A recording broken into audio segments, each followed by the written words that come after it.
Bienvenue pour cette séquence de paroles de la vie éternelle avec Marc Joseph.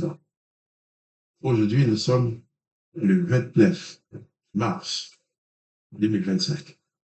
Et ce jour du 29 mars 2025 est un jour de grâce pour toi, dans la présence de Jésus-Christ. Je suis donc venu te le rappeler. Il ne faut pas que tu oublies que même s'il y a des difficultés, même s'il y a des jours difficiles, même s'il y a des soucis, Jésus-Christ est présent avec toi. Il a bien dit même que tu auras des tribulations dans ce monde. Mais il t'a dit de prendre courage. Il a vaincu le monde. En Jésus-Christ, ta victoire est assurée. J'aurais bien voulu pouvoir te dire, en Jésus-Christ, tu n'auras jamais de problème. Mais ce n'est pas le cas, ni pour toi, ni pour moi. Mais Jésus-Christ nous assure le support de sa présence, son assistance.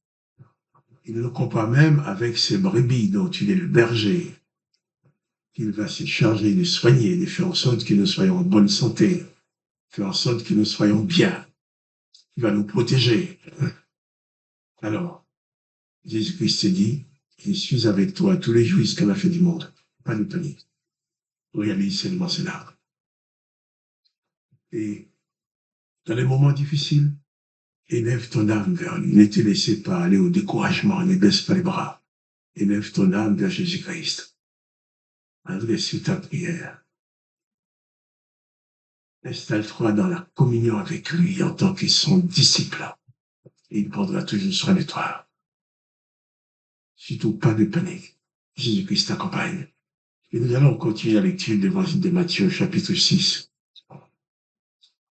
Nous avons lu verset 23-24 hier.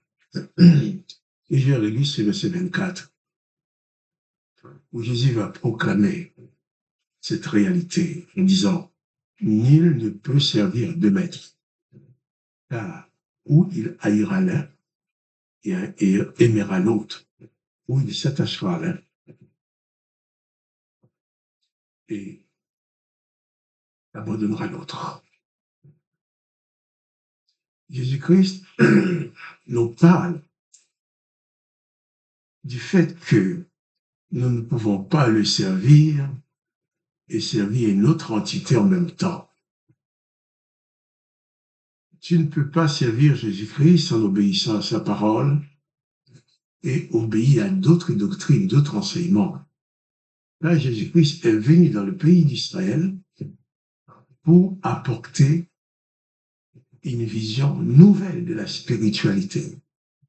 Là où les gens servaient leur Dieu, l'Éternel des armées, qui ordonnait la vengeance, Jésus va ordonner le pardon. Là, l'Éternel va ordonner la haine de l'ennemi. Jésus-Christ va ordonner de l'amour, va demander d'aimer l'ennemi. Là où l'Éternel va demander de détruire l'ennemi, de tuer le pécheur, Jésus-Christ va demander de pardonner le pécheur. Donc, c'était impossible pour les chefs d'Israël, les chefs religieux d'Israël étaient dans l'impossibilité de suivre Jésus-Christ. Ce n'est pas parce qu'ils étaient tous des hommes forcément méchants qu'ils n'ont pas suivi Jésus. Mais ils étaient sous les ordonnances de l'Éternel. L'Éternel des armées avait donné des consignes précises qu'il ne doit pas aller vers un autre Dieu. Et surtout, Jésus va contredire les ordonnances de l'Éternel. Quand l'Éternel dit qu'il faut condamner, qu'il faut se venger, Jésus va dire qu'il faut pardonner, qu'il faut aimer. Donc, les chefs juifs, les chefs religieux ne pouvaient pas supporter cela. Là où Jésus a dit, là où l'Éternel disait qu'il faut lapider la femme prostituée, Jésus a dit à cette femme, moi je ne te condamne pas, je te pardonne. Donc, ces gens-là, ces sacrificateurs, ces scribes, ces pharisiens et tous les autres, n'étaient pas plus méchants que tous les hommes du monde. Seulement, ils étaient conditionnés pour ne pas recevoir les paroles du Père. Ils étaient conditionnés par l'Esprit de l'Éternel, par les enseignements de l'Éternel, pour ne pas recevoir Jésus. C'est pour cela ils ont été jusqu'à mentir pour obliger Pilate à condamner Jésus. Pilate va déclarer Jésus-Christ non coupable. Néanmoins, sous la pression des chefs religieux, des serviteurs de l'Éternel, il va condamner à mort celui qu'il a déclaré quelques minutes avant, quelques heures avant, il l'a déclaré innocent. Après, il l'a livré pour être torturé, condamné à mort, pour être assassiné. Non. C'est pour ça que Jésus dit bien, tu ne peux pas servir de maître. Tu ne peux pas servir l'Éternel et Jésus-Christ en même temps. Tu ne peux pas servir ton argent et Jésus-Christ en même temps. Tu ne peux pas servir les esprits, les mauvais esprits que les gens évoquent, malheureusement, et servir Jésus en même temps. Jésus dit que spirituellement, tu dois choisir. Bien sûr, pour nourrir ton corps. Tu peux choisir de manger de la viande et des légumes en même temps. Tu peux choisir de manger sucré et salé en même temps. Mais pour ton âme et ton esprit, tu ne peux pas suivre Satan et Jésus-Christ en même temps. Tu ne peux pas suivre l'Éternel et Jésus-Christ en même temps. Tu ne peux pas suivre maman et Jésus en même temps.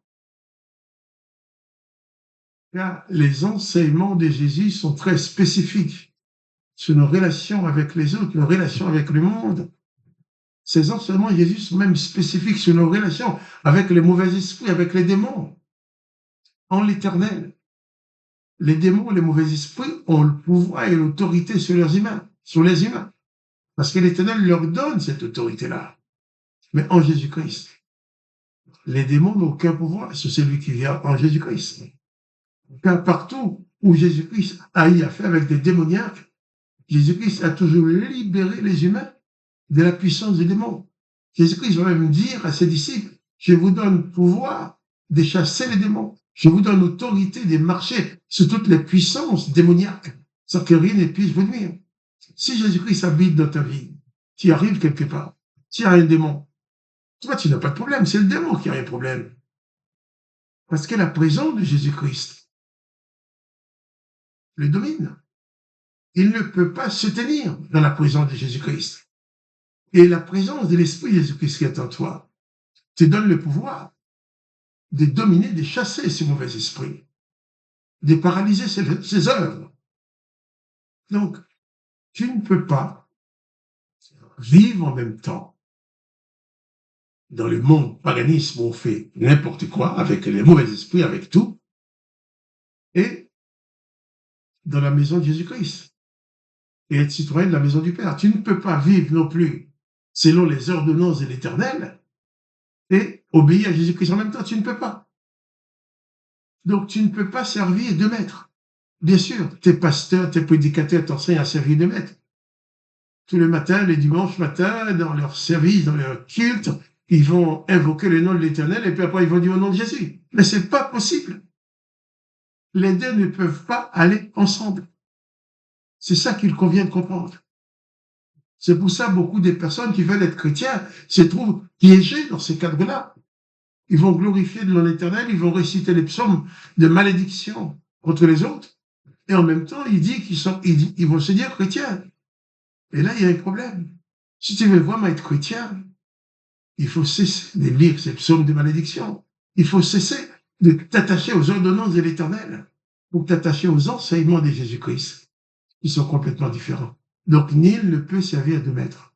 Tu dois choisir aujourd'hui qui tu veux servir. Veux-tu être un serviteur de l'Éternel désormais? Tu en as le droit, personne ne peut t'en empêcher. Veux-tu être un serviteur de Jésus-Christ, de Dieu le Père, de Jésus-Christ? La personne ne peut t'en empêcher aussi.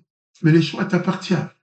Mais à chaque fois que tu invoques le nom de l'Éternel désormais, tu te places en dehors des enseignements de Jésus-Christ d'une part, et d'autre part, tu te places dans un domaine où les démons ont pouvoir et autorité sur ta vie.